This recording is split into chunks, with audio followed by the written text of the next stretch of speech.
Bom dia! Bom dia, gente! Bom dia, bom dia! Hoje é sexta-feira, graças a Deus, né? Tá chegando o final de semana e a gente vai ler 2 Samuel 15, tá? Vamos orar? Pai, em nome de Jesus, muito obrigada, Deus. Obrigado porque o Senhor é bom. Obrigado pelo seu amor. Obrigado pela sua proteção, pela sua provisão, pelo seu cuidado o tempo todo, Senhor. Obrigada, Pai. Obrigado por eu poder respirar, pela gente estar de pé, por a gente estar com saúde. Obrigada, Pai. Em nome de Jesus, muito obrigada por tudo. Nos dê proteção. Continua nos dando provisão, Senhor, para cada dia que não falte o alimento na nossa mesa. Continua nos dando sabedoria, Senhor. Sabedoria para poder discernir o tempo, as pessoas, as coisas, Senhor. Nosso trabalho, em nome de Jesus, nos dê estratégia, Pai, em nome de Jesus, amém. Gente, a gente vai ler 2 Samuel 15, tá?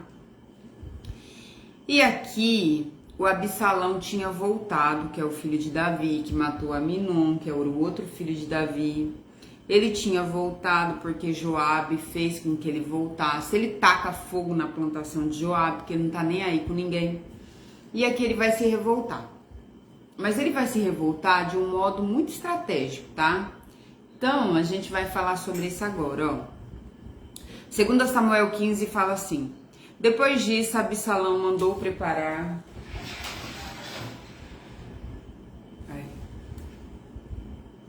Depois disso, Absalão mandou preparar para si um carro com cavalos e 50 homens para correrem na sua frente.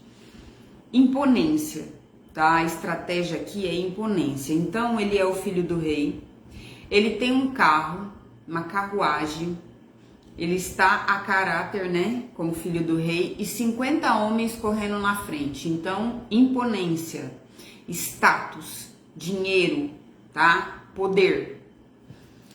Depois disso, Absalão mandou preparar para si um carro com cavalos e 50 homens para correrem em sua frente.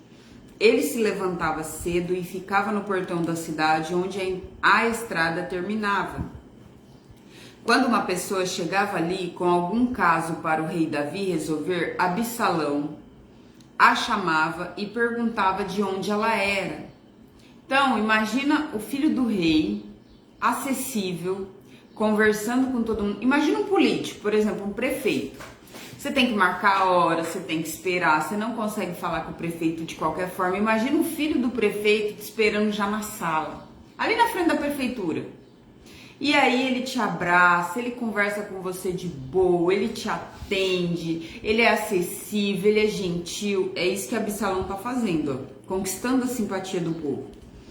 É que nem político, quando quer ganhar voto, na época de eleição, ele vai na sua casa, ele te cumprimenta, ele te abraça, ele pega no teu ombro. A política acho que veio daí, né? Bem, temos o caso, olha só. Quando uma pessoa chegava ali para algum caso para o rei Davi resolver, Absalão a chamava, perguntava de onde era, e quando a pessoa respondia: Senhor, eu sou de tal tribo de Israel, Absalão dizia: olhe, a lei está do seu lado, mas não há representante do rei para ouvir seu caso. Absalão também dizia: ah, se eu fosse juiz aqui. Então qualquer pessoa que tivesse uma questão ou um pedido poderia me procurar e eu faria justiça. Quer dizer, se me elegerem, né? E quando alguém chegava perto de Absalão para se curvar diante dele, já que ele era filho do rei, ele era real, né? Ele o segurava, o abraçava e o beijava. Imagina, você vai abaixar, porque era um costume de você, né, se ter um certo procedimento diante do rei, né? É um sinal de honra. E aí ele te abraça, ele te beija, ele te cumprimenta como se você fosse de casa, ele toma um café contigo, é isso, tá? Era o que Absalão estava fazendo. E quando alguém chegava perto de Absalão para se curvar diante dele, ele o segurava, o abraçava e o beijava. Absalão fazia isso com todos os israelitas que iam pedir ao rei Davi que fizesse justiça, e assim ele conquistava todo o coração do povo de Israel. 4 anos depois, lembra quanto tempo ele demorou para matar Aminon? Ele não falou nada para Aminon, ficou quietinho e demorou 2 anos, matou o Aminon, planejou tudo. Agora ele vai fazer isso por 4 anos, vai conquistar a simpatia, vai ser acessível, vai ser gentil, e lá, e lelelé, 4 anos sendo bonzinho, 4 anos fazendo a casinha dele. 4 anos depois, Absalão disse ao rei Davi: deixe-me ir à cidade de Hebrom para pagar uma promessa que fiz a Deus o Senhor. Mentiroso. Enquanto estava morando em Gessur, na Síria, eu prometi que se o Senhor me trouxesse de volta de Jerusalém, eu adoraria em Hebrom. Hebrom foi onde o rei Davi foi considerado rei. Quando Davi sai de lá do exílio, né? Aquele exílio até Saul, quando Saul morre, ele fala assim: Senhor, há alguma cidade que eu possa governar? Quer dizer, na verdade assim, que eu possa ajudar o povo, fazer a proteção. E Deus manda ele ir para Hebrom. E lá em Hebrom, os líderes de Judá, né, de toda a tribo de Judá, vão encontrar ele e o tornam rei.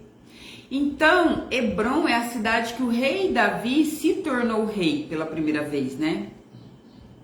Então ali foi a consumação da promessa de Deus. E ele sabe que se o povo de Hebrom torná-lo rei, né, um novo rei, então ele vai ter liderança sobre todo o resto. Afinal de contas, o povo não sabe da tramóia dele, acha que ele está dentro da lei, legalmente. Então ele fala para ir a Hebrom: eu adoraria em Hebrom a Deus, ele fala. Ele está falando para Davi. Vá em paz, disse o rei.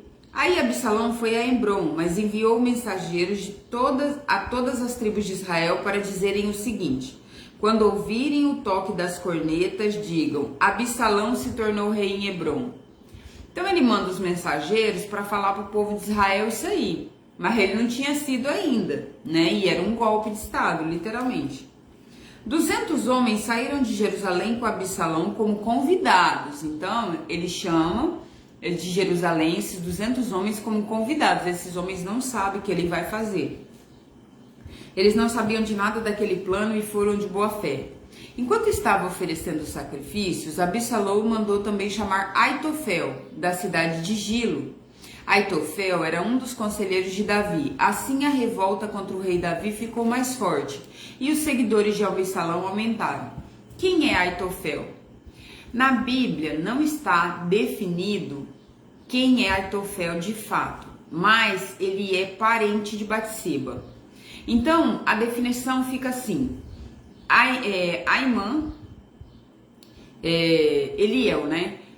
A Batseba é filha de Eliel, que é filho de Aitofel. Então Aitofel pode ser o avô da Batseba, ou ele pode ser o tio da Batseba.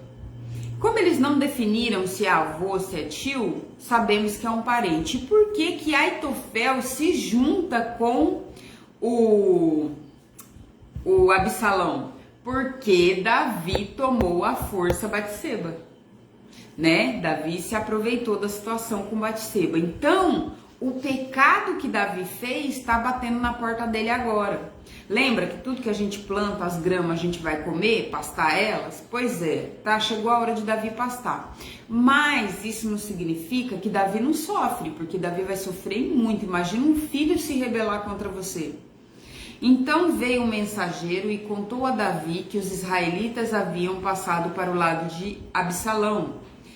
Aí Davi disse a todos os seus oficiais que estavam com ele em Jerusalém: se querem escapar de Absalão, temos que fugir logo, vamos depressa, senão ele vai nos alcançar aqui e vai nos vencer e matar a todos que estiver na cidade.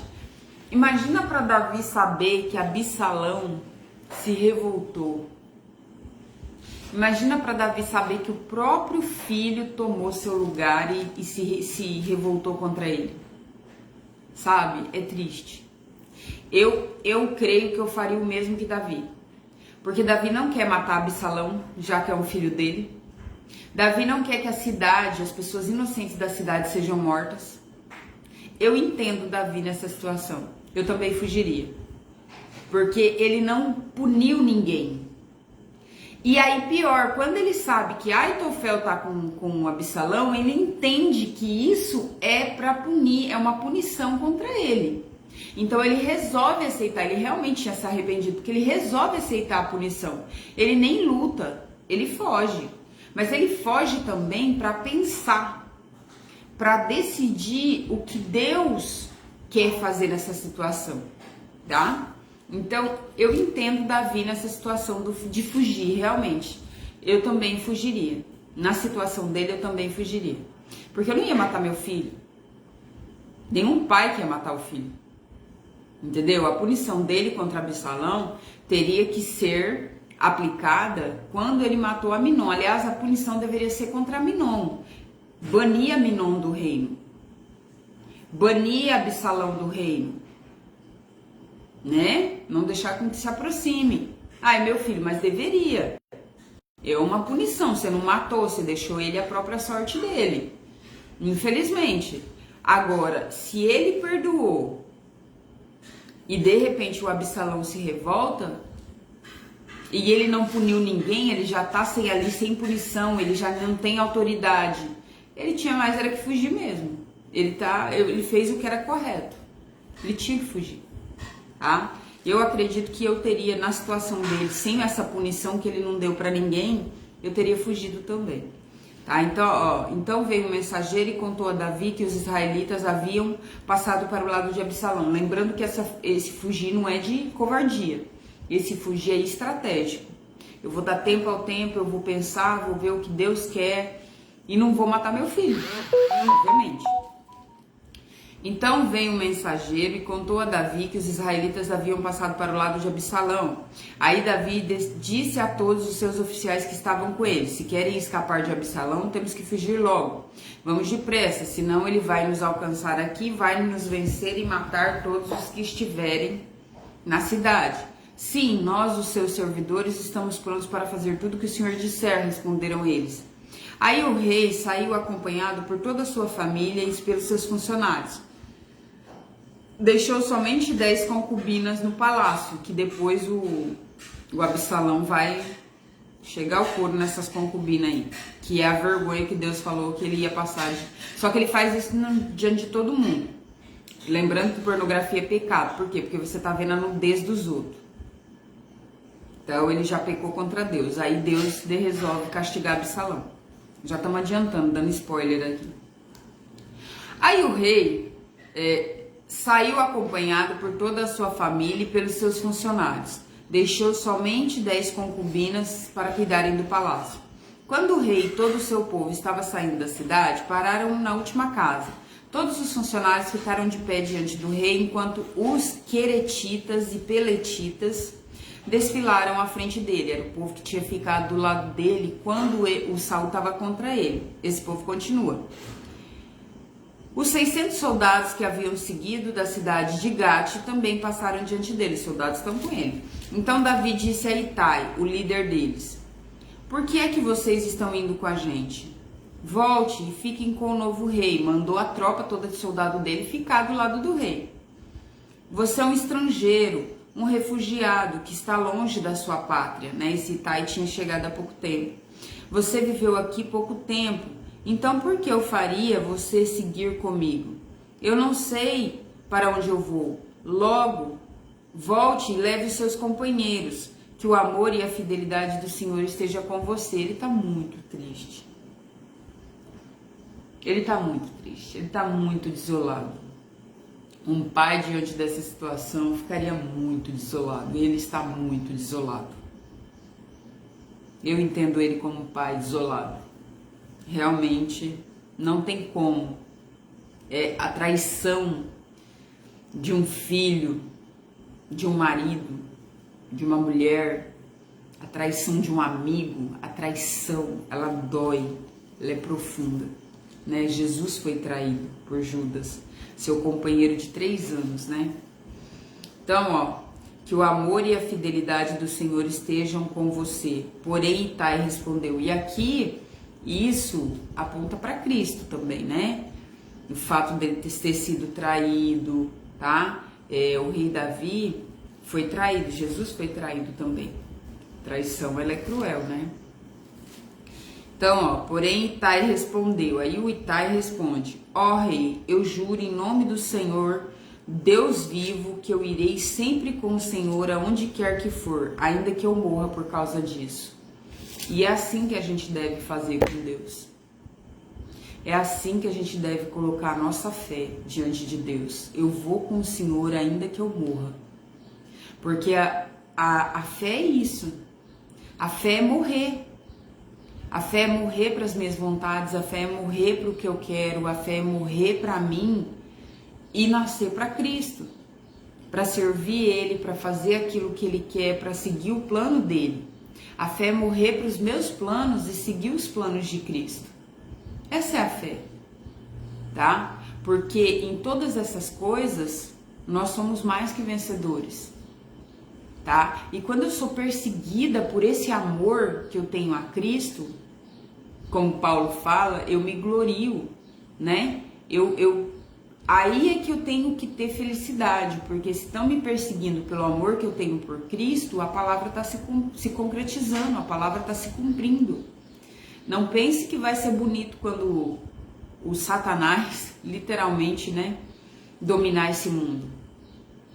Não vai ser lindo. Quando Jesus voltar, não vai ser lindo, tá? Vai ser lindo para quem tá salvo. Mas quem não tá, o bicho vai pegar, tá? Então que nós possamos servir a Deus e ir com Ele até o fim. Até o fim. Isso me lembrou aqueles homens que foram pegos por... se não me engano foi 21 homens que foram pegos pelos muçulmanos e eles estão diante da praia de joelho e eles são degolados, cortados os pescoços e eles não negam a Jesus.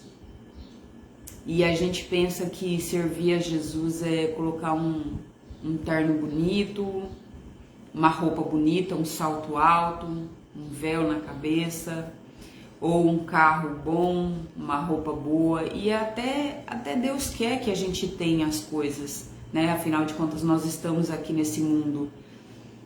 Mas é ir com Ele pro abatedouro, literal, sabe? Porque um dia pode ser que a nossa geração não caia ainda nesse fato, né? Tem nações que já estão assim, que eles não podem adorar a Deus, eles têm que fazer isso escondido. Pode ser que a nossa nação, nosso estado seja laico, nosso Brasil seja laico e tranquilo até os nossos filhos ou depois dos nossos filhos. Mas e o dia que não for? E o dia que a nossa fé for provada? E o dia que nós tivermos que adorar a Deus? Ou então os nossos filhos morrem, nós morremos, nós somos torturados, nossa casa é exposta. E aí? Nós morreremos pela nossa fé de verdade? Porque os muçulmanos morrem pela fé deles. E eles matam pela fé deles. Esse é o pior. Essa é a verdadeira religião.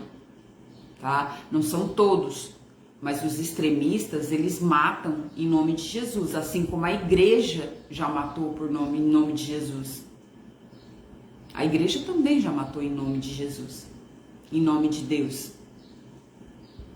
Tá? Então, que nós possamos morrer, não matar, mas que nós possamos, de fato, morrer. Se for necessário, morrer. E essa morte que Jesus nos convida é morrer para nós mesmos. É morrer para o nosso plano. Sabe? O evangelho não é só vida. O evangelho é vida após a morte. É um Deus que te ama, é um Deus que quer te dar, preencher o vazio do teu coração, é um Deus que quer fazer você ser vitorioso. Oi, bom dia, que Deus te abençoe, tá? Em nome de Jesus. É um Deus que tem coisas infinitas, ele pensa infinitamente maior, mas é um Deus que pede que você morra primeiro, que você mate a sua carne, que você mate o seu eu, que você vença os teus pecados, vença a tua carne e depois as outras coisas vos serão acrescentadas. É um Deus que exige primeiro que você se humilhe. Você se humilha primeiro. Não tem evangelho do eu faço o que eu quero. Não tem evangelho do eu sou como eu sou. Você vai como é, ele te aceita como você é.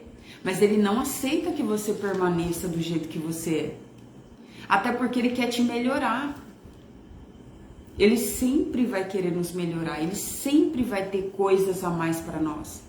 Mas antes dele nos dar aquilo que ele quer nos dar, nós precisamos morrer para nós mesmos. É o evangelho sim, do pegue a tua cruz e me siga. Não adianta a gente fingir que o evangelho fala só de amor. O evangelho foi o verdadeiro amor morrendo por nós. E nós precisamos morrer sim para nossa carne, para os nossos prazeres, para aquilo que não nos faz bem. Tá? O evangelho é dor? É dor. Porque primeiro você vai ter que abrir mão de tudo aquilo que você sempre fez ou quis. Primeiro você vai ter que abrir mão de você, do seu querer. Aí depois ele acrescenta aquilo que teu coração quer. Só depois. Tá? Assim como um pai, você cria teu filho com tudo que ele quer, antes você o educa. E depois você dá o que ele quer. É o que Deus faz, como um pai, tá? Então que nós possamos dizer como Itai falou: ó rei, eu juro em nome do Senhor, o Deus vivo, que eu irei sempre com o Senhor, aonde quer que for, ainda que eu morra por causa disso. Eu quero falar isso. Eu quero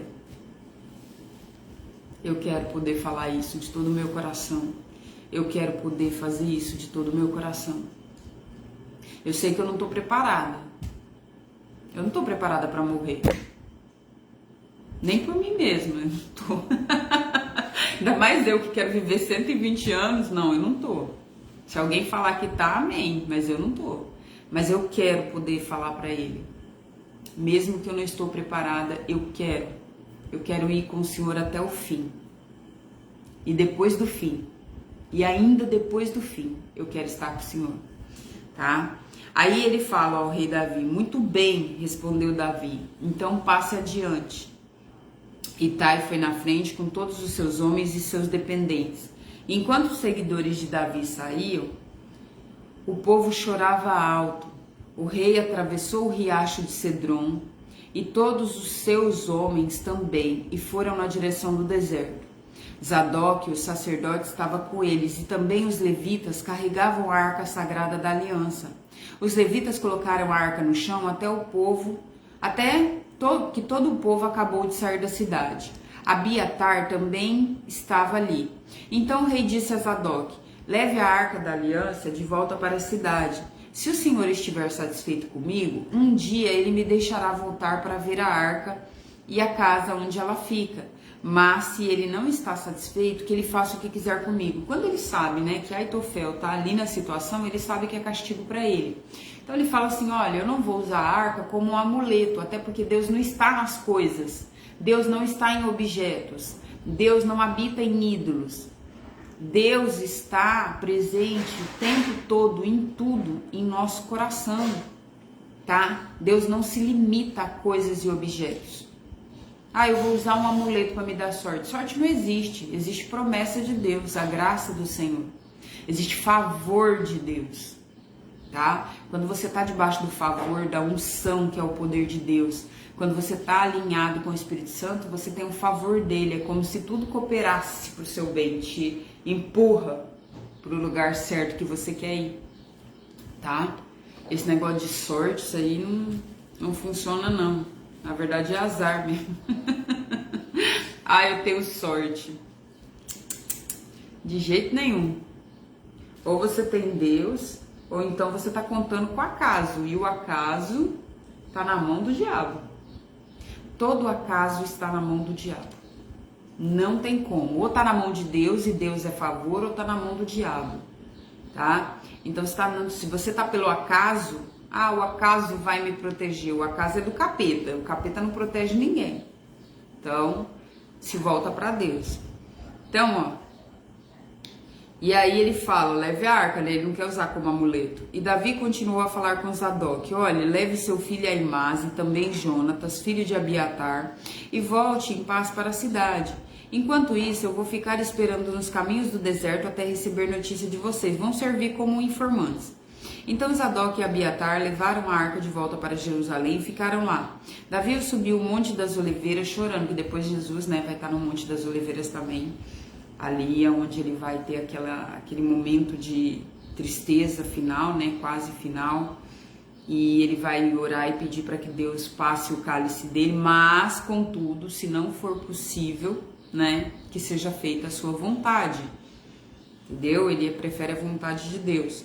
Mas, obviamente, como ser humano, e aqui a gente sabe que ele é ser humano mesmo, ele pediu para não morrer, literal, tá? Ninguém quer morrer. É isso que eu falo, ninguém quer. Ninguém quer morrer. Nem quem se mata quer morrer, porque a pessoa quer acabar com a dor, ela não quer acabar com a vida dela.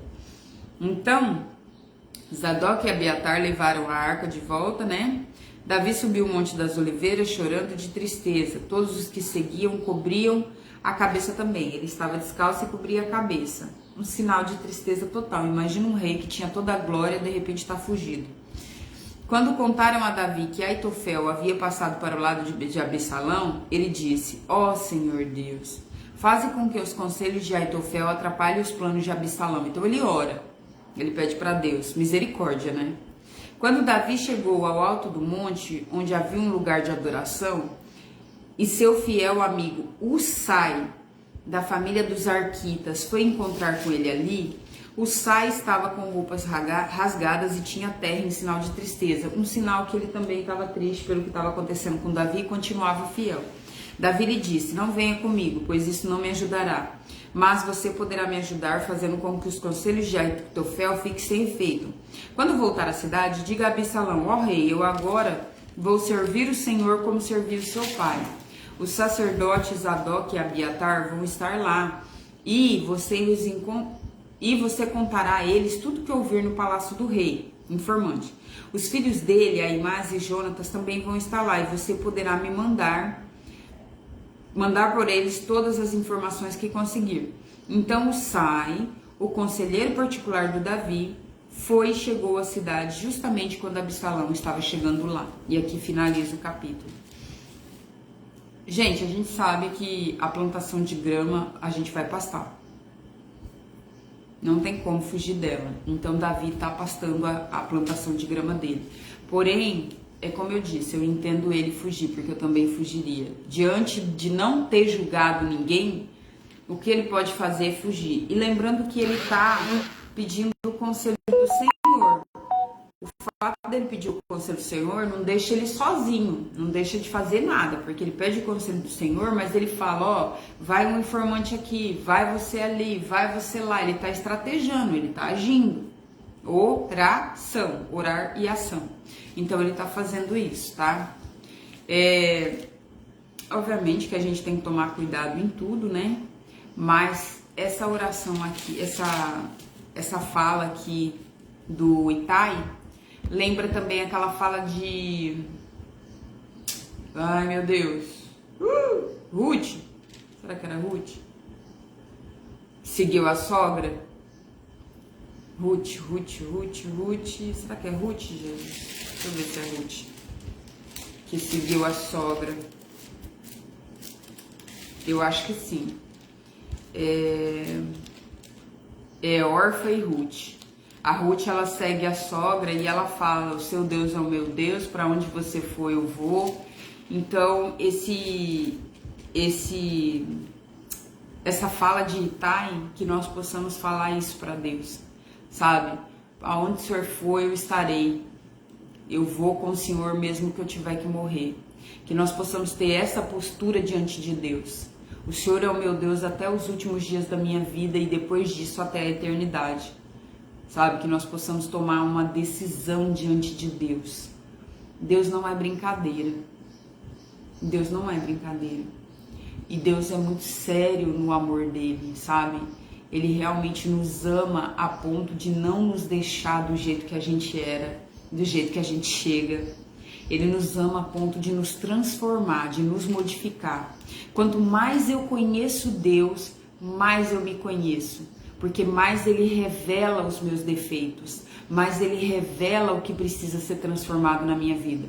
Se você não está conhecendo Deus, você não está se conhecendo, tá? Porque não tem como eu conhecer Deus e não me conhecer, porque Ele vai falar a respeito de mim, Ele não vai falar dos outros.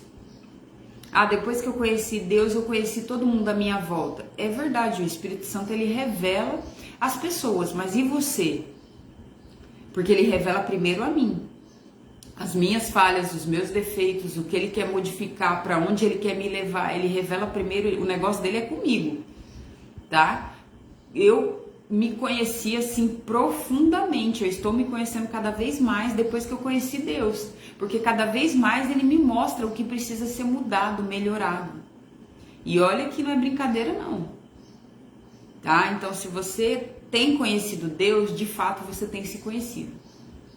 Mas se você não tem se conhecido, significa que você não está se aproximando de Deus, porque ele nunca vai nos deixar igual. Tá? O verdadeiro evangelho é transformação, renovação de mente. Não tem como ter um evangelho onde a minha cabeça não muda, o meu coração não muda, o meu comportamento não muda. Não existe evangelho sem mudança. O evangelho já é a verdadeira mudança. Eu tiro o eu do centro para colocar Jesus, para colocar Deus. Tá? Que Deus te abençoe, em nome de Jesus. Bom dia, até amanhã.